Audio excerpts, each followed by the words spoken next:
je vais vous lire un passage dans la parole de Dieu qui se trouve dans Genèse, chapitre 3, le tout premier livre de la Bible, versets 8 à 10, qui dit ceci. Quand ils entendirent la voix de l'Éternel Dieu en train de parcourir le jardin vers le soir, l'homme et la femme se cachèrent loin de l'Éternel Dieu, au milieu des arbres du jardin. Cependant, l'Éternel lui appela l'homme et lui dit, « Où es-tu » Il répondit, « J'ai entendu ta voix dans le jardin et j'ai eu peur parce que j'étais nu. Alors je me suis caché. » Voilà ce que dit la parole de Dieu dans les premiers versets du chapitre 3, après la création de Dieu, on lit, on comprend que Dieu a tout créé. Et ce moment-là, tout a été parfait. Le monde, il était parfait. Le corps physique, parfait. Pas de maladie, pas de problème dans le couple. Tout a été parfait. Mais à un moment donné, voilà où nous en sommes maintenant. Au chapitre 3, à partir de ce verset 8, on voit que beaucoup de choses ont changé après que l'homme et la femme avaient pas simplement, mais ils ont désobéi Dieu, leur créateur, notre créateur. Alors ici, c'est un peu marrant, je dis ça parce que, vous savez, j'essaie de trouver sur Internet qui a inventé le cache-cache. Vous savez, on joue, les enfants plutôt, mais les adultes aussi, je pense qu'ils jouent aussi, le cache-cache. Qu'est-ce qu'on a trouvé? Rien. On ne sait pas qui a créé le cache-cache. Alors, quand je lis ce passage, je me suis dit, peut-être c'était là qui a commencé le cache-cache. Alors, c'était l'homme à ce moment-là, Adam et Ève, qui ont inventé le cache-cache pour jouer. Mais ce n'était pas un jeu qui ont rigolé. Là, c'était très, très sérieux, ce cache-cache. Et ce texte, il est unique, si on le lit bien. Il est unique dans toute la littérature antique, qu'on peut trouver même aujourd'hui. C'est le seul qui peut expliquer l'origine du péché et de toute la misère du monde actuellement. C'est ce texte-là, le seul, qui nous dit pourquoi le monde est comme ça. Et au cœur de ce récit-là, de cette parole, Dieu pose une question cruciale. Et quelle est la question? Où es-tu? Il pose cette question à Adam, et notamment à Ève, les êtres humains de l'époque. Et aujourd'hui, on va faire de manière brève 3 simples observations sur cette question que Dieu nous pose non seulement à Adam, il y a des milliers d'années, mais il nous pose toujours aujourd'hui encore, à chacun d'entre nous. Et la première chose que je vois dans cette question « Où es-tu ?» posée par Dieu, c'est que c'est une question inhabituelle. Pourquoi c'est inhabituel? Simplement parce que les gens souvent disent, que c'est que c'est l'homme qui cherche Dieu, qui court après Dieu, une divinité ou un Dieu, quelque chose qui est au-delà, et que Dieu, cette divinité, se cache en quelque part dans l'univers. C'est ça que les gens pensent, que les humains ils sont toujours en train de chercher la divinité, mais la Bible dit le contraire. Ce n'est pas l'homme qui cherche Dieu, c'est en fait Dieu qui cherche l'homme. Qu'est-ce que nous faisons? Nous nous cachons de Dieu. On fuit Dieu. Et la Bible nous dit ça. Et c'est la vérité. Parce que vous savez, la Bible, on dit souvent que c'est la vérité, avec un L majuscule. C'est la vérité. Et c'est nous qui nous cachons de Dieu, dit la parole de Dieu. Et c'est lui qui vient nous chercher. Vous avez entendu chaque témoignage? Ce n'était pas eux seuls qui sont allés vers Dieu, en fait. Et ceux qui sont là, qui sont déjà aussi chrétiens, ce n'était pas nous étions vers Dieu, c'était lui qui est venu nous chercher. Nous étions perdus et Dieu est venu nous chercher. Alors pourquoi c'est une question inhabituelle? Simplement parce que Dieu, il sait tout. On dit souvent que Dieu, il est omniscient, il sait toutes choses. Avant qu'elles arrivent, il sait tout. Il connaît ton passé, il connaît ton présent, il connaît ton futur. Il sait tout. Il n'a pas des impressions, il ressent des choses comme ça à la légère. Non, il sait tout à 100%. C'est pour ça qu'on dit cette question à ton Dieu. Si tu sais tout, pourquoi tu me poses cette question? Où es-tu? Tu n'as pas besoin d'être informé. Tu n'as pas besoin d'allumer la télé pour suivre les nouvelles, les infos. Alors tu sais tout. Pourquoi cette question? Oui, parce que c'est une question rhétorique, bien sûr, parce qu'il sait tout. Mais dans la Bible, quand Dieu il pose une question, en fait, c'est pour celui qui répond, qui prenne conscience de sa propre situation. Où es-tu? Dieu dit, il veut qu'Adam découvre par lui-même où il en est. C'est parce qu'il puisse comprendre sa situation. Pas simplement pour savoir où es-tu géographiquement. Est-ce que tu es là-bas, à droite ou à gauche? Est-ce que tu es derrière cet arbre ou pas? Non, c'est parce que Adam, il fallait pour lui-même découvrir où il en est. Où en est-il par rapport à Dieu? Et si Dieu te pose cette question aujourd'hui, c'est le même principe. Où es-tu par rapport à Dieu? Quelle est la place qu'il y a dans ta vie? Est-ce qu'il y a du sens dans ta vie? Parce que quand on lit dans Romains, dans un livre de la Bible, Romains chapitre 1, la Bible nous dit que les hommes tiennent la vérité prisonnière. Ce n'est pas parce qu'ils ne comprennent pas ou rien, c'est parce que simplement ils refusent de voir la vérité. Ils savent qu'il y a quelque chose, mais ils refusent de la voir parce qu'ils veulent rester comme ils sont.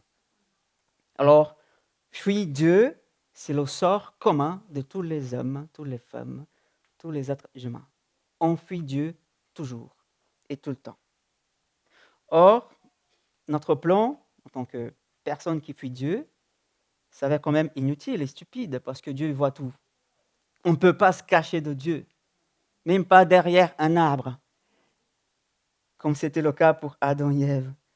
Et malheureusement, la route de la fuite, elle est bondée aujourd'hui. Il y a beaucoup encore de gens qui sont cachés, qui se cachent de Dieu, qui essayent de se cacher de Dieu. Ils sont loin de Dieu, ils fuient Dieu. Voilà, c'est une question inhabituelle parce que Dieu, il sait tout. Mais il nous pose cette question pour que nous puissions nous rendre compte où nous en sommes par rapport à Dieu.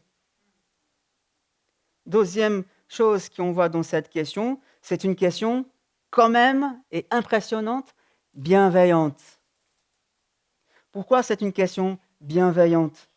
Parce qu'à ce moment-là, Dieu, il aurait pu réagir différemment, autrement. Il avait dit à l'homme et à la femme, Adam et Ève, ne mangez pas de ce fruit. Parce que le jour que vous allez en manger, vous allez mourir. On est d'accord qu'ils étaient toujours vivants après. Mais c'était une mort spirituelle. C'est-à-dire s'éloigner de Dieu. Et si nous sommes loin de Dieu, dit la Bible, nous sommes morts. Nous sommes comme des cadavres qui se baladent un peu, mais qui sont morts, qui sont anesthésiés par les choses de Dieu. Et à ce moment-là, c'est la sentence de la mort qui tombe sur eux. Heureusement, ce n'était pas une mort physique, parce qu'ils ont eu plus tard le temps de se réconcilier avec Dieu. Ça fait que plus tard, dans l'histoire qu'on trouve dans la Bible aussi, dans Genèse, l'histoire de Noé, Dieu, il a dit, je regrette d'avoir fait l'homme. Il a mis fin, on a tous déjà entendu parler du déluge, et c'est là le jugement de Dieu à cette époque. Il a sauvé que 8 personnes, Noé et sa famille. Mais à l'époque d'Adam et Ève, il n'a pas fait ça. Il aurait pu faire ça. Mais c'est une question bienveillante, afin que l'homme puisse savoir que Dieu est toujours là pour agir avec grâce, et pas avec un jugement déjà imminent. Ça arrive bientôt, mais ce n'était pas le cas à l'époque. Voilà qui cette question vient, mais elle vient avec grâce. Elle entre dans le jardin avec grâce, pas avec un bâton pour taper sur l'homme, mais avec sa douce voix. Et Dieu dit, où es-tu? Avec une douce voix. Une voix qui cherche, qui appelle, qui ne juge pas. Il veut faire sortir Adam de sa cachette et pas pour le chasser. Et Dieu t'appelle aussi, toi. Pas pour te chasser, pour faire un coup de bâton sur ta tête, mais pour t'aimer. Parce qu'il vient te chercher. Il est venu pour ça. Voilà la grâce. Qu'est-ce que c'est la grâce? On entend souvent cette parole, ce mot, grâce. La grâce, mes amis, signifie simplement que Dieu ne donne pas à l'homme ce qu'il mérite. mais lui accorde par immense bonté, la bonté imméritée, ce qu'il ne mérite pas, c'est-à-dire d'être sauvé. Voilà qu'est-ce que c'est la grâce de Dieu. Il te donne ce que tu ne mérites pas. Et Jésus, c'est le point, on va dire, culminant. On parle souvent, on chante souvent Jésus-Christ. Et c'est dans l'incarnation de Jésus, le Fils de Dieu, que cette grâce est révélée à 100%. Dieu se fait homme, il s'est abaissé jusqu'à nous. Pour nous regarder comme parfois on fait, les adultes, quand on parle avec un enfant, on fait comment? On ne fait pas comme ça, on fait comme ça, n'est-ce pas? Moi, ce n'est pas compliqué pour moi. Et c'est déjà petit alors. Mais c'est comme ça qu'on parle avec un enfant, n'est-ce pas? Ou j'ai tort? Non, c'est pas comme ça.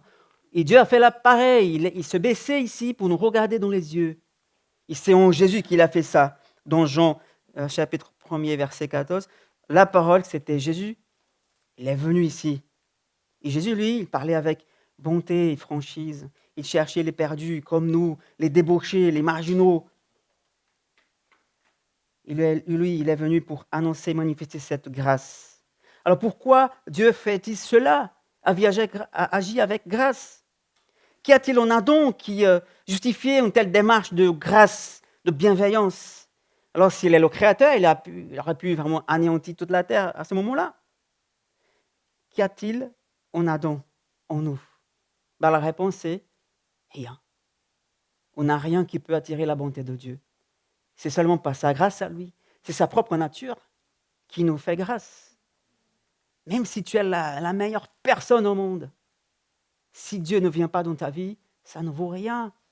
Ce n'est pas moi qui dis, c'est la Bible de Dieu qui dit, la parole de Dieu qui dit. Et dans le psaume 8, le psalmiste avait bien compris ça. Il a dit, quand je contemple le ciel, œuvre de tes mains, la lune, les étoiles, que tu y as placées, que tu as créées, je dis, qu'est-ce que l'homme pour que tu te souviens de lui? Pour que tu penses à toi alors que tu es le Dieu créateur, le puissant. On a des petits fourmis ici dans cette planète. Et la réponse à cette question, c'est on n'a rien qui attire la grâce de Dieu. C'est sa propre grâce, c'est sa propre nature qu'il vient te chercher, toi, qui vient te parler et vient te poser cette question. Où es-tu? C'est ce qui est arrivé à nos frères et sœurs aujourd'hui qui vont se faire baptiser bientôt. Tout comme pour beaucoup d'entre nous. Alors la dernière chose qu'on voit dans ce passage, cette question, où es-tu? C'est une question personnelle. Alors cette question, ce n'est pas pour moi, c'est pour mon voisin. On dit souvent trop pareil. Non, cette question, elle est personnelle. Elle s'adresse à toi, avec ton prénom. Après, la question. Où es-tu, Catherine? Où es-tu, Evelyne? Où es-tu, Claude? C'est personnel. Parce que Dieu, c'est un Dieu personnel. Il vient dans ma vie, dans ta vie, si tu veux, si tu désires. Qu'il vient pour habiter et changer ta vie et donner un sens, comme nous avons entendu. Un sens, pourquoi je suis né, pourquoi je suis ici, pourquoi c'est comme ça, où je vais plus tard. Les réponses à ces genres de questions, il n'y a qu'en Dieu. Il n'y a que Jésus qui peut te répondre ça. Mais d'abord, il te pose une question. Où es-tu? Et Adam répond, verset 12, dans le passage qu'on vient de lire, dans Genèse. J'ai entendu ta voix et j'ai eu peur. Pourquoi, Adam, tu avais peur? C'était ton Dieu, ton ami. Tu te baladais avec lui tous les soirs. Et la réponse se trouve dans cette phrase qu'il dit, parce que j'étais nu. C'était la honte. J'étais découvert. J'ai pris conscience maintenant l'état de ma misère. Et là, il a peur, il a honte. C'est pour ça qu'il se cache. Il fuit Dieu. Alors il dit, je me suis caché.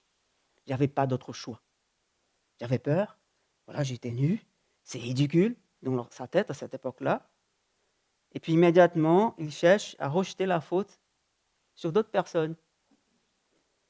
Il dit, verset 12 toujours, la femme que tu m'as mise ici à mes côtés, c'était elle. Voilà ce qui nous arrive quand nous n'avons pas la grâce de Dieu dans nos vies, c'est toujours la faute des autres. jamais la mienne, jamais la nôtre. On ne veut jamais prendre la responsabilité, on ne veut jamais assumer la responsabilité. C'est bien ça que Adam essaie de faire. Il n'assume pas sa faute à lui, c'était elle. Et après le péché, voilà ce qui arrive au sein des couples, au sein des relations que nous avons entre nous. Le péché a abîmé la nature humaine, mes amis. En résumé, en fait, avec cette proclamation, cette parole d'Adam, c'était la faute de Ève, de ma femme, qui tu m'as donnée. En fait, c'était pas ma faute, c'est elle, mais du coup, à la fin, c'est ta faute, Dieu. Il culpabilise maintenant Dieu, parce que c'était Dieu qui a mis cette femme à ses côtés pour l'aider, pour être là. C'était la faute de Dieu, dit Adam. Alors, je ne sais pas si vous reconnaissez cette voix en vous-même. Peut-être que dans vos propos ou vos propres réponses, cette semaine, non, c'était lui, ou non, c'était elle, c'était jamais ma faute, ta faute. Adam, il n'est pas prêt à assumer cette responsabilité. Il avait la liberté de dire à Dieu, franchement, je suis désolé. J'avais entendu ton ordre, mais j'ai raté, j'ai loupé ça, j'ai tout désobéi, c'est ma faute. Si vous comprenez bien le passage, si vous pouvez le lire à la maison, Genèse 1, 2 et 3, vous allez voir que Dieu vient et demande à Adam le responsable, alors que c'était Ève qui avait d'abord mangé le fruit de la désobéissance. Mais c'est lui le responsable, c'est lui qui prendra en compte de la responsabilité. Et lui, encore une fois, il se cache derrière sa femme. Non, c'était elle, non, en fait, c'était toi, Dieu. Il n'assume jamais sa responsabilité. C'est pour ça que c'est une question personnelle. Il vient à la personne responsable. Et qui est la personne responsable de ta vie? C'est toi-même. Ce n'est pas ton épouse, ton époux, tes parents. C'est toi-même qui es responsable de ta vie, de tes décisions, de tes choix. Et Dieu peut t'aider à mieux choisir les choses. Il vient te chercher, il te dit, où es-tu? Où es-tu? Qu'est-ce que tu fais là, caché? Pourquoi tu me fuis? Et encore, le psalmiste avait bien compris ça. Dans le psaume 139, on sait bien qu'on ne peut jamais nous cacher de Dieu. C'est impossible. Parce qu'il voit tout, il sait tout, il est présent partout. Il dit dans le verset, au chapitre 39, « Où pourrais-je aller loin de ton esprit? Où pourrais-je fuir de ta présence? C'est impossible. Et je ne peux pas me cacher derrière un arbre. » Ce que Dieu voit, ce n'est pas ta position géographique, si tu es ici, assis dans cette salle, ou ici au Sable d'Olonne, ici en France, ou ailleurs. Ce n'est pas ça qui l'intéresse, c'est l'état de ton âme. Où es-tu par rapport à l'amour de Dieu qui te cherche? Voilà pourquoi tant de personnes intelligentes même rejettent la Bible. Parce que le péché a changé, a altéré notre façon de penser, de concevoir les choses. Ce n'est pas une question d'intelligence, c'est une question de cœur, de foi, d'essayer de trouver le sens, la raison de ma vie. Et nos frères et sœurs qui aujourd'hui vont entrer dans l'eau, ils vont ressortir vivants, j'espère bien. Ça arrive souvent, il n'y a pas de problème. Vous sortez dans l'eau, encore mieux, parce que vous allez franchir encore une étape d'obéissance, d'amour, de joie avec Dieu. Et avec ce geste-là, c'est un geste fort qu'ils vont faire tout à l'heure. C'est quelque chose qui proclame, je disais tout à l'heure avec eux, dans la petite salle à côté, qu'il y a quelque chose qui se passe dans les lieux célestes quand ils font ça, quand on fait ça, quand on obéit Dieu. Le ciel déjà est en fête, nous aussi d'ailleurs, on est en fête, mais dans le ciel aussi il y a la fête parce qu'il y a 5 personnes qui vont proclamer publiquement de quel côté ils sont, qui est leur Dieu. Il y a un seul, Jésus-Christ. Ils vont proclamer ça haut et fort aujourd'hui. Eux aussi, un jour, ils se cachaient. Moi aussi, je me cachais à un moment donné dans ma vie. Vous aussi, j'imagine. Et beaucoup encore se cachent. On fuit Dieu. On ne cherche pas vraiment, en fait. Et puis, quelque chose s'est passé dans notre vie, on a entendu la voix de Dieu qui est venu me voir. Où es-tu, Joël? Où es-tu, Bertrand? Etc., etc. Et le baptême, mes amis, c'est la réponse de quelqu'un qui fuyait Dieu, qui était loin de Dieu. Ils ont sorti, en fait, ils sont sortis de derrière l'arbre où ils étaient cachés, même s'ils étaient toujours nus. Pas nus, hein, mais bon. Nus par rapport à Dieu parce qu'il voit tout. On est nus, spirituellement parlant. Même si on est bien habillé aujourd'hui, mais Dieu nous voit comme nus, comme un rayon X. Il voit tout, nos pensées, même avant qu'on parle, il sait déjà ce que tu vas dire. Et dans la Bible, dans Romains 6, nous parle aussi de baptême. Nous avons été tous ensevelis avec Christ par le baptême en sa mort, afin que comme Christ est ressuscité des morts, nous vivions aussi, nous, dans une nouvelle vie. Voilà ce que Dieu veut pour toi, une nouvelle vie. C'est pour ça qu'il te recherche. Il dit, où es-tu? Parce qu'il veut te donner une nouvelle vie. C'est cela que Dieu nous offre. Ce n'est pas des rituels, ce n'est pas des règles qu'il va te donner ou te proposer. Non, il te propose, il t'offre une nouvelle vie, complètement différente de ce que tu as aujourd'hui. Je ne mens pas, parce que c'est la parole qui dit. Alors la parole ne ment pas, parce que c'est la parole de Dieu. Alors nous allons célébrer, oui, toutes ces vies qui ont changé, qui ont répondu, oui. Alors pour terminer, mes amis, frères et sœurs, pour ceux d'entre vous qui n'ont pas encore fait ce pas-là, de répondre, me voici, face à la question que Dieu te pose. Ceux qui n'ont pas encore dit ça, cette question résonne toujours, encore ce matin, dans ton oreille, dans ton âme. Où es-tu? Et cette question révèle, Amen. Il a la bonne santé, il n'y a pas de problème, c'est ça. Cette question, où es-tu, révèle un Dieu qui choisit de se manifester plutôt que de se cacher loin dans l'univers. Non, il se révèle tous les jours. Si vous regardez la nature, la création, voilà la révélation d'un Dieu qui est là. Ce n'est pas la nature qui est Dieu, mais c'est la nature qui proclame, qui manifeste la grandeur de Dieu. La nature proclame haut et fort, il y a un Dieu. Il te cherche, toi. Il te pose cette question. Encore une fois, je répète, où es-tu? C'est une question inhabituelle, on a vu, parce que Dieu, il sait tout, mais il nous cherche quand même. C'est une question bienveillante, parce qu'il vient avec sa douce voix, pas avec un bâton, pas avec des règles lourdes. C'est une question personnelle, parce qu'elle s'adresse à moi, à toi, avec ton prénom après. Et ce même Dieu, mes amis, qui est allé chercher Adam et Ève dans le jardin, il est venu personnellement à nous à travers son Fils Jésus. Et il vient toujours chercher ta propre victoire. Dieu ne tourne jamais le dos. Il cherche, il sauve, il appelle. Il fait des vies nouvelles. Il fait des vies nouvelles. Et ce matin, cette question, c'est pour toi. Jusqu'à quand tu vas te cacher de Dieu? Il te cherche parce qu'il t'aime, parce qu'il veut te donner une nouvelle vie. Et ma prière, mes amis, c'est que cette question continue de résonner dans notre oreille, mais pas l'oreille simplement physique, mais dans l'oreille du cœur. Et ma prière, c'est que ta réponse ne soit pas « je me cache encore plus », mais qu'il soit simplement « me voilà, Dieu, parle-moi. Si tu existes, parle-moi. » Si tu pries comme ça, je sais que Dieu va faire quelque chose. Je ne sais pas quand ni comment, mais je sais qu'il ira faire quelque chose parce qu'il répond toujours à nos prières, à nos demandes, à nos questionnements. Ma prière, c'est que tu se tournes vraiment vers lui, vers Dieu. Il ne reste pas derrière un arbre. Dieu, il voit tout.